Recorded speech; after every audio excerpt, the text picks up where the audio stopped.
Fantastic. Let's start again. Bismillah, alhamdulillah, wassalatu wassalam ala rasulillah, amma ba'd. And welcome to session 10 of the Millionaire Muslim podcast, the IFG Tafseer. And today we're going to be talking about inheritance, unequal gender portions, and the economics of wills.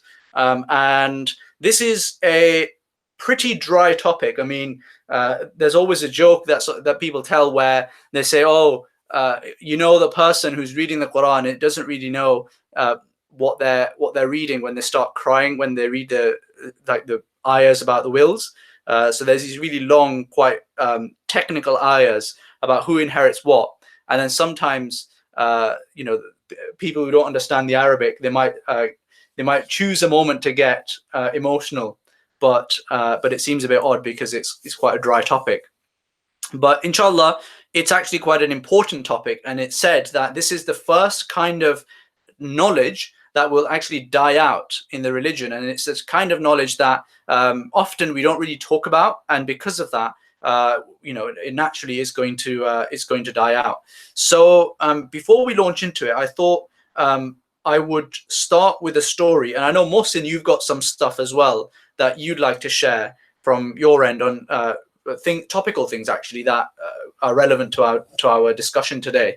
But my story is about a family who are related to my family, and they very well-off family, and they're the godfather, this really senior person in their family died, and this is the person who owned a lot of the factories that they had and a lot of the land that they had, and he had factories and lands across 2 different cities, and this is mainly in Pakistan.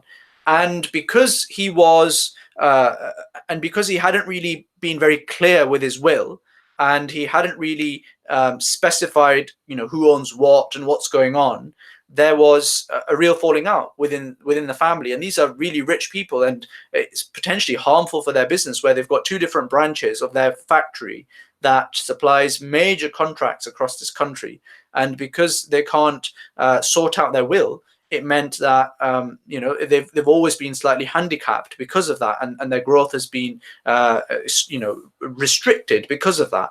And so the importance of wills cannot be overstated, and Allah subhanahu wa ta'ala, he makes this as a specific point as a result. And if you don't specify your will, then naturally it's going to lead to a lot of dispute. And as we know, one of the key principles in Islam, one of the key principles in Islamic finance and Islamic economics and transactional law is that we should avoid dispute in all cases, or as many cases as we possibly can. And wills is a classic case of where there can be disputes. But Mohsin, I know you brought up some really interesting stuff just before we started, so it might be a good time to share that. Yeah, assalamu alaikum, guys. So before we came on, Ibrahim and I were talking about wills, as you do.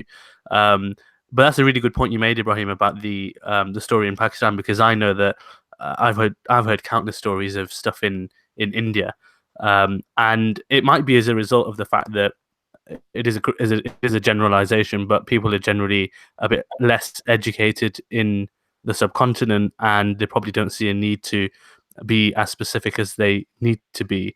And I've heard of countless disputes in countries like that. But also in this country, there are loads of examples, not necessarily in the Muslim community, but I bet there are if we dug deep enough, and I can almost guarantee that some listeners will have some interesting stories as well. But there have been quite a few cases of late in recent years where you've got people that are leaving random not random amounts, very calculated amounts, but to seemingly random recipients, like dog homes, Right. or stuff like that, which, on one hand you can completely argue that it's their money, it's their wish, they do what they want with it. But as I'm sure you're gonna discuss and stuff, there is also the other element, which is that effectively just becomes dead money in the economy, and that money could be used to great effect if it were distributed in a more just manner, if we can call it that. So there's loads of interesting examples with that, and also I came across an FT article that talked about the rise of litigation when it comes to wills. So it's clearly something that even people in this country are not being specific enough when it comes to wills, and there's a lot of dispute surrounding it, and it can lead to families breaking up. Agreed. And I think this is why the Quran makes such a big deal about it. Let's turn to and Mohsen, remind me. I want to talk about Bleak House as well at some point. I just want to mention really, I feel like Charles Dickens, even though he's been dead a century or so, he still deserves a good plug now and then. And this is a topic that will be relevant. So let's turn to the ayah of the Quran that we're going to be focusing in on today, and that's verse 180 of Surah Baqarah. بعد أعوذ بالله من الشيطان الرجيم. Allah subhanahu wa ta'ala says, كتب عليكم إذا حضر أحدكم الموت إن ترك خيرا الوصية للوالدين والأقربين بالمعروف حقا على المتقين فمن بدله بعدما سمعه فإنما إثمه على الذين يبدلونه إن الله سميع عليم فمن خاف من موص جنفا أو إثما فأصلح بينهم فلا إثم عليه إن الله غفور رحيم. So Allah subhanahu wa ta'ala says, prescribe for you when death approaches any of you, if he leaves wealth, he should make a bequest for the parents and the near relatives according to what is acceptable, a duty upon the righteous. And then he goes on and he says, then whoever alters the bequest after he has heard it, then the sin is only upon those who have altered it. Indeed, Allah is hearing and knowing. And فَمَنْ خَافَ مِنْ مُوسٍ, but if one fears from the bequeather some error or sin and corrects that which is between them, then there is no sin upon him. Indeed, Allah is forgiving and merciful. So the first thing to be said here is that this is actually a verse that has been abrogated by other verses in Surah Nisa, which specify how the inheritance should be distributed. Whereas here, Allah subhanahu wa ta'ala is saying that you should write your will and bequeath for the parents and near relatives. So it's quite a general statement. But this was an earlier verse, and actually the more specific verses, they, generally speaking, they will give priority to the children and the spouse of the deceased, if they have that. But if they don't have children, or if the calculation works out in a certain way where the parents also get a portion, then the parents come in as well, and then the near relatives come in after that. So that's the first thing to say, that this specific verse has been abrogated by future verses. But we thought it would be a good point to just generally discuss about inheritance, and we probably will touch upon inheritance again when we get to the later verses. And it might be that at that point we will go into more of the technical side of things, because that's where all the technicalities are laid out. But today, what we thought would be useful is to discuss how important it is. I mean, there's a hadith in Bukhari that says it is not permissible for any Muslim who has something to will to stay 2 nights without having his last will and testament written and kept ready with him. And that's in Bukhari. That's a pretty strong statement. It is not permissible for any Muslim who has something that you can bequeath to stay for 2 nights without having that will written. And so many of us have been putting off writing our wills for many, many days, many, many years, in fact, sometimes. And if we have written a will, it may be so out of date that we should be really refreshing it. And if we don't refresh it, then the whole point of writing a will, which is to avoid dispute, will come up again if we were to die, because it's so out of date that it doesn't really add any clarity whatsoever to how we would have liked our will to have been distributed. So that's the first thing. The second thing is there's another hadith that says a man might perform the works of righteous people for 70 years, but then he dictates his will, he commits injustice, and thus his works end with the worst of his deeds, and he enters the fire. And a man might perform the works of evil people for 70 years, but then dictates a just will, and thus ends with the best of his deeds and enters paradise. And so it's make or break time with a will, guys. It's something that is actually really important in Islam. If you think about it, it's the last big action that you're going to be taking in your life. It's the last big action that is going to have a real impact when you die. And then after that, of course, you've got sadaqah jariyah. So it's very, very important, and it's something that is actually quite easy to do as well. And let's before we get into the knotty subject of why men are given more than women in some situations, let's just run through really basically what Islamic inheritance law is all about. So there's a bunch of fantastic online calculators which we can potentially share with you guys in the link, where you can just literally go online and type in what the situation is, and the calculator will churn out for you how the distribution should work. But a note here is important, that you should really make sure that you talk to a scholar, ideally a mufti who has experience in these areas, because inheritance law is the law that literally gave rise to algebra. A lot of algebra was progressed as a result of Islamic inheritance law. So it's complicated stuff, and if you're not necessarily someone who knows the ins and outs of it, then you should probably consult with an Islamic scholar, particularly if you're someone who has multiple wives, or you're divorced, or you've got children from a former marriage, or you're a convert to Islam and you've got wider family who might be non-Muslim, or you've got a whole bunch of quite complicated family situations, because that's where the Islamic inheritance law really comes into its own, and you will need to probably look to a scholar. But in the main, what happens? Let's say for 90% of cases, it will be the case that you have a spouse and you've got kids, right? And for those people, it's actually quite easy to sort out. So what would happen is the spouse gets the husband gets double what the wife would get. So if for example, the husband died, let's say there was 4 kids, there was 2 brothers and 2 sisters, and there was a husband and wife, and the husband died, the wife would get 1/8, because there are kids that exist, and if there didn't exist any kids, the wife would have got 1/4, and then the parents of the husband and his brothers and sisters would have come into action.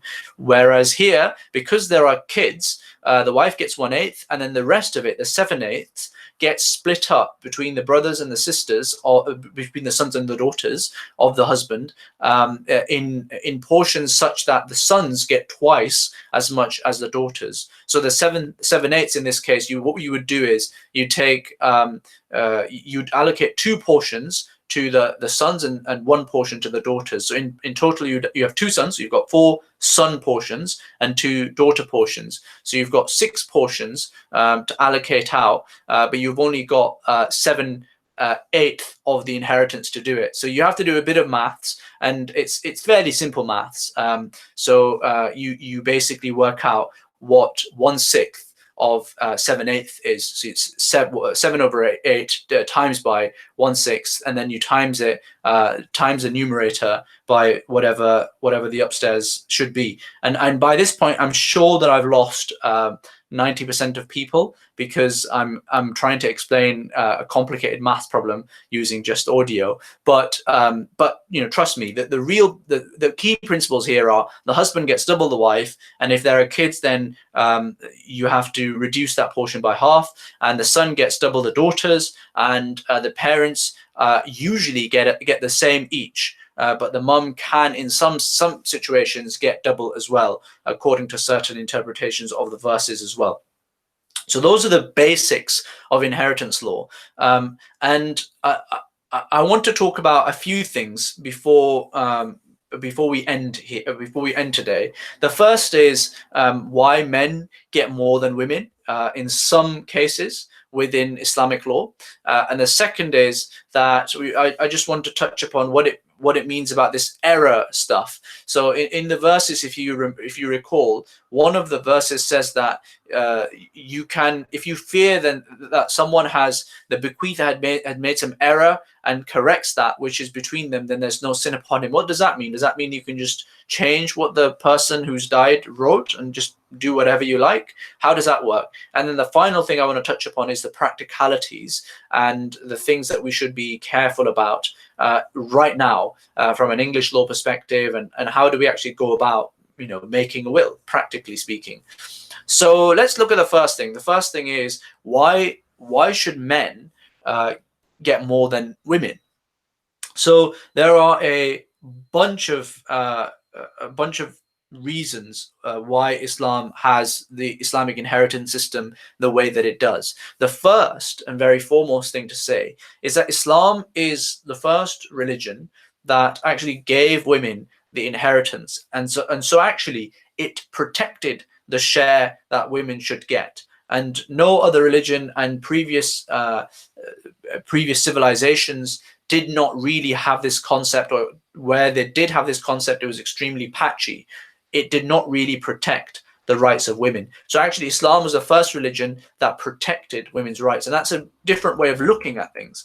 And the second thing is that women don't actually get less than men every time. This is a common misconception about Islamic inheritance law. Sometimes women will actually end up with more than men, and there are, without getting into necessarily the technicalities of it, there are actually said to be 16 different cases where that could happen. And actually there's only 10 situations, and then there's 10 situations where they will get equal to what a man will get, and then there are 4 situations where a woman will actually inherit less than a man. So actually, when one gets into the weeds of how Islamic inheritance law works, and it's a very complicated system, that results in surprisingly equal distributions, or distributions that you wouldn't really think when you listen to a lay criticism of Islam, that it's somehow misogynistic because it gives women less. Now, having said all of that, it is true that the majority of the cases will result in women or daughters getting less than the spouse or the sons, and that's because, as I said, majority of cases are just with a nuclear family, and there are clear reasons why Islam says what it says. The first is that Islam is a religion that is predicated upon a conception of society that is different to the conception of society that we live in. So Islam is a religion that dictates or that legislates for a society where family is really important, and single parents and single mothers who are left on their own and having to fend for themselves, or a concept where daughters, when they graduate from university, have to necessarily leave the house, or even sons have to necessarily leave the house and move out and find their own way in life. That's not necessarily an Islamic way, per se. And Islam is certainly not a religion where it says that women have to fend for themselves. Actually, the approach in Islam is that the husband or the father or the son or the brother, these are the people who have ultimate responsibility to look after their wives or their sisters or their daughters, all of the females in their nuclear family or in their close family. They are the ones who have the responsibility for that. And the Quran says, الرجال قوامون على النساء بما فضل الله بعضهم على بعض وبما أنفقوا من أموالهم. Men have been given qiwama over women. And qiwama is a fairly controversial word because of the modern day debates around this, but it means that men have been given the responsibility to look after women, and they've been given the responsibility to protect women as well. Because remember, we live in we have historically lived most of human existence in societies where it was fairly unsafe. And actually even today, we're lucky in the West where it is quite safe to go out and about. But as we heard with the Shamima Begum case, I mean, it's crazy that she's managed to have 3 babies die that she's given birth to. It's an absolute tragedy, and it really brings home how lucky we are that we live where we do. So actually coming back to the very point, the qiwama aspect is protection and maintenance and looking after of women. And so the Quran is very clear that men have the responsibility. And so as a natural result of that, and the Quran goes on and it says they have this specific quality of qiwama, which is responsibility and having to protect, but also it does come with a veto right, if you want to call it that. So if in a household or in a family where there is a deadlock between husband and wife on what should be done, then ultimately the man would have the swing vote in that case. But that is not to say that this is something that should be abused in any way. And in most cases, Islam is a very organic religion, and in most cases, a husband and a wife will come to a decision in a mutually amicable way. But the interesting thing is, why do men have this? Why have men been given this qiwama? Allah subhanahu wa ta'ala says it's because they spend, they spend from their wealth. And that's the key point here, that men have to spend from their wealth to look after their families and their wives. So a man has responsibility to look after his wife and to make sure that her housing, her clothing, her sustenance, absolutely everything, and even her daily essentials are met as would be expected from a man reasonably of his stature. So if you're a wealthy man, then you would have to spend a bit more. But if you're a man of humble means, then there would be a certain degree of understanding there. So a woman technically does not have to spend a penny from her own money on looking after herself or even spending to support the children. That is all the man's responsibility. So in a really practical sense then, I mean, my wife works and I work, but all of my money is her money, in the sense that when we need to buy groceries, then she will use my money to buy the groceries. When we need to buy nappies for our son, then she will use my money. When she needs to buy petrol, she will use my money. The point is that I am responsible for the upkeep of the house and for looking after the house. And if she wants to, she can and she will and spend from her salary as well. And she works part-time, so she has some money. But she does not have to do that. Now, what that means is that over a lifetime, I will have much more financial responsibility than my wife ever will. Right, and she will have a lot more savings that have built up over a period of time, again because she does not necessarily have to spend from that money. And so because of those 2 points, the Islamic inheritance law makes complete sense, in that even if the man does get double, you do have to look at it from both sides of the coin, right? Because the man also has a lot of responsibility that comes with it. And by the way, Mohsin, if you've got anything to add, then please feel free to shout up. So another interesting aspect to this is, what about in the modern context where you've got single mothers and you've got women who are having to fend for themselves, and you've got men who may actually be very well off, and so they don't necessarily need the double portion, whereas the female may well need the double portion. So in these circumstances, there's two responses really to be made to this. The first is that a 1/3 of the entire estate is actually up to the deceased, the bequeather, to decide where he is going to put that wealth. So he may well decide to allocate that to people further down the chain. For example, grandchildren potentially can be given that, and that will be a way of supporting that particular daughter of his who might be struggling more. The other thing is that this is a body of law that is there, right? And the bequeather knows that that's the body of law that's there. So if he is really concerned about this, then he is concerned about the justice of the situation and looking after his daughter, then he should do something about it before he actually dies. He should give that wealth before he dies and set up his daughter so that she doesn't come into these kind of problems. And then the final thing, and I appreciate that may not necessarily cover all cases, that response, but then the final point is that ultimately this is a question of justice and responsibility. And if the daughter is struggling to make ends meet and the son is doing perfectly fine and really doing well with his life, well, then it's the son's responsibility to help his daughter out. And it's the son's responsibility to make sure that the daughter is looked after properly and her kids are looked after properly.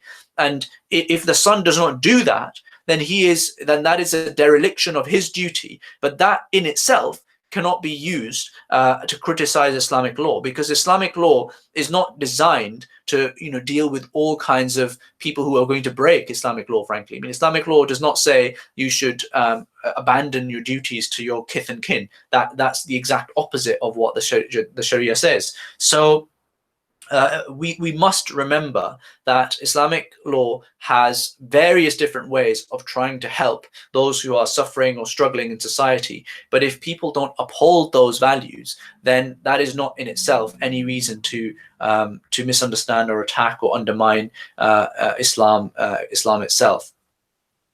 So let's quickly turn to the error point. So Ibn Abbas and many others, such as Mujahid, Ad-Dahhak, Rabi' ibn Anas, and As-Suddi, said that this error thing that we referred to earlier, that whoever fears some kind of error from the bequeather, then he can correct that.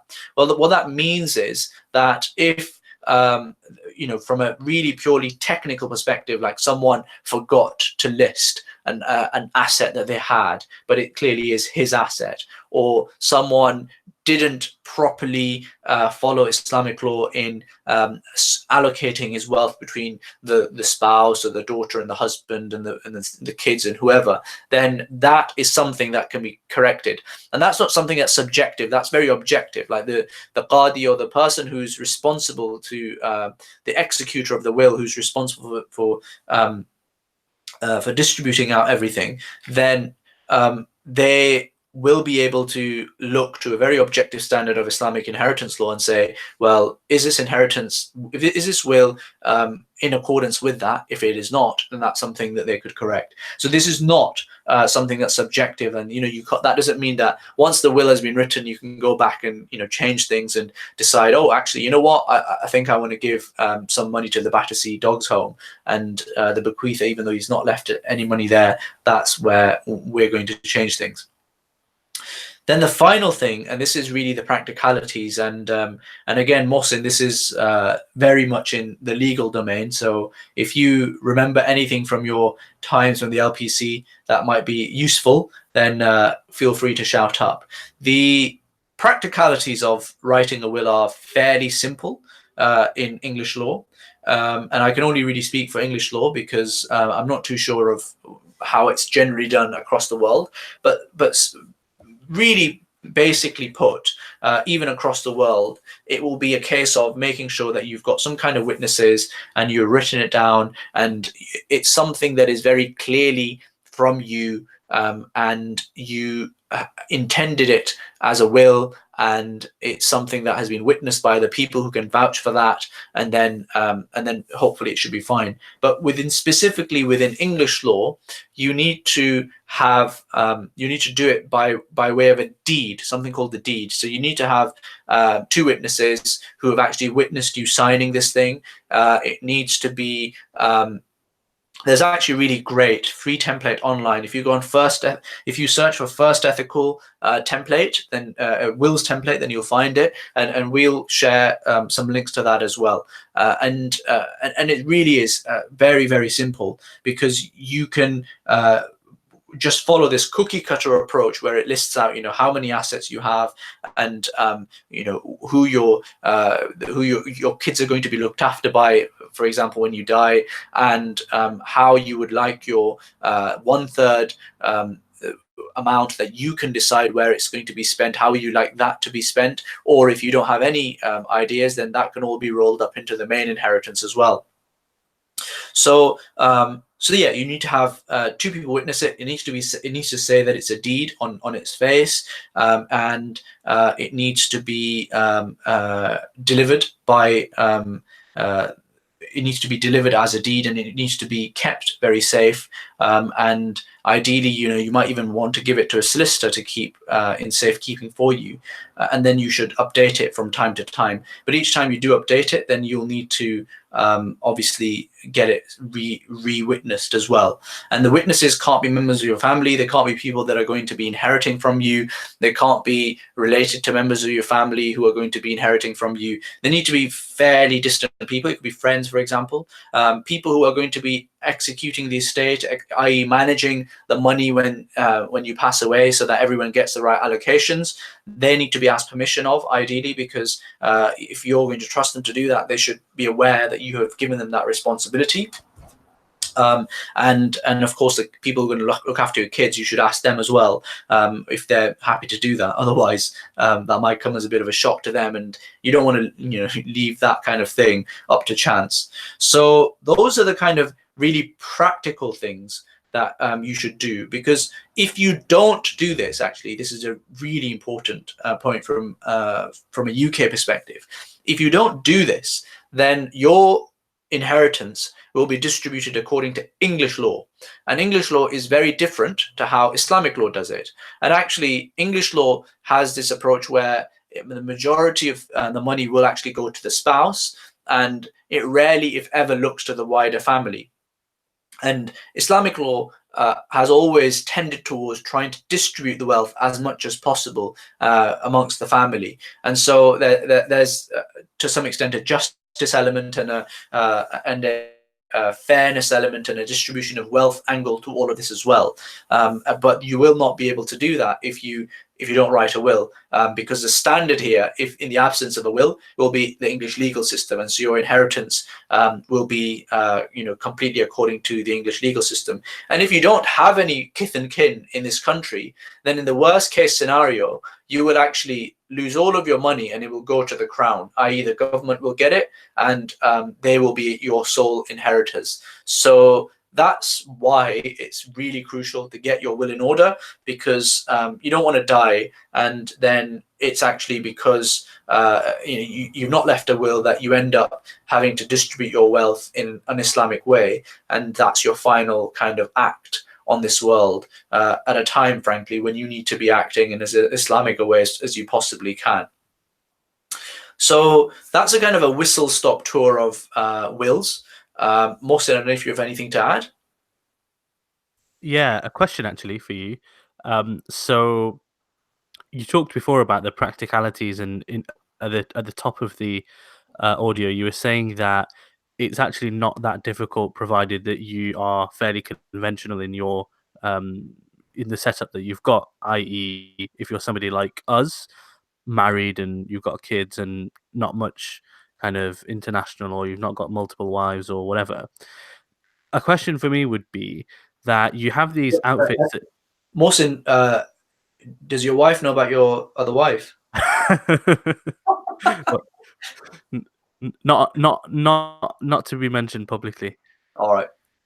Um, um, a question would be that you mentioned how it's quite simple, and that obviously there are loads of outfits out there that do specifically Sharia compliant wills, but there are also the vast majority of outfits do quite the normal kind of English law wills. And our specific position as Muslims in the UK, or for all of our listeners across the world, you have to comply with both Sharia law and their domestic law. Right. My question is, can you get your will done by a conventional outfit? Because they tend to be, I think, cheaper and certainly more straightforward to access. Um, can you get it done by someone like that, and then just either review it yourself if you're confident enough, um, in terms of does this comply with Sharia law, or pass it on to somebody that you trust who is relevantly qualified? Yeah, I think so. I think really it shouldn't be that difficult.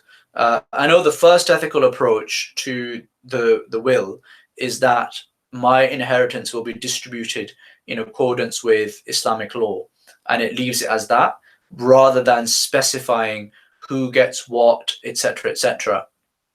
So it could be as simple as that, and then you just plug in the right numbers onto the inheritance calculators, or you'll ask the sheikh at the time, and he will tell you who gets what, and that's that.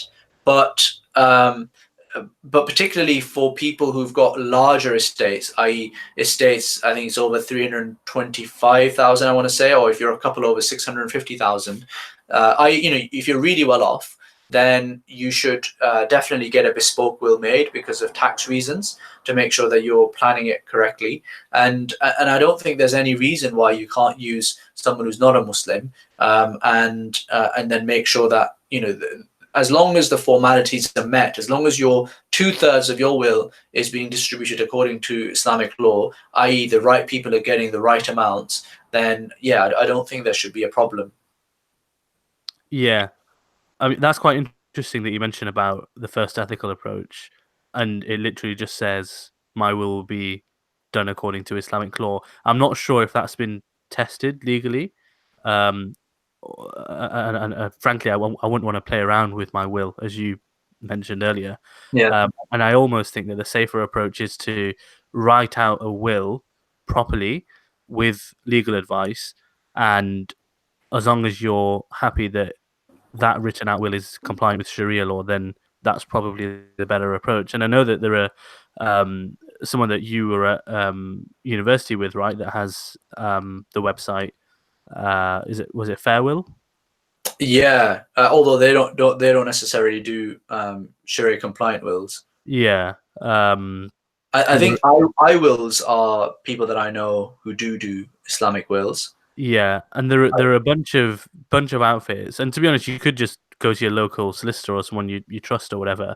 Um, so I suppose there's two avenues. You either go to someone like iWills, who are, they brand themselves as Sharia compliant legal specialists who will draw up your will in the right manner, or you kind of do it through someone you trust who's a normal sort of solicitor, and then get it manually reviewed by a mufti or whatever. Yeah, perhaps we might at some point, if we might draft a template will, that we use and we trust, then we might share that as well. But actually, I mean, thinking about it, given how unless you just leave it like the first ethical approach, given how bespoke it will then be, because specific to each family will be the actual division, then a template only gets you so far, and then after that you kind of do need expert Shari input to get you over the line. So, but yeah, maybe we'll share it. We'll see, inshallah. Okay, so I think that's it for today. If you've benefited from this, then please do leave a review on iTunes, and make sure that you like this, share away. And we've also got, inshallah, we've got a few courses coming up as well, IFG courses. So do check that out on our courses tab on the Islamic Finance Guru website, particularly if you're someone who is interested in hands-off investing, and you just want something easy to actually get you started on your journey of investing, then that's a great resource that you can look to. But otherwise, if you've got any questions, queries, thoughts, comments, then please do just drop us a line, Mohsin at IslamicFinanceGuru.com or Ibrahim at IslamicFinanceGuru.com, and we'd love to hear from you. Jazakallahu khairan, and assalamu alaikum wa rahmatullahi wa barakatuh. Assalamu alaikum.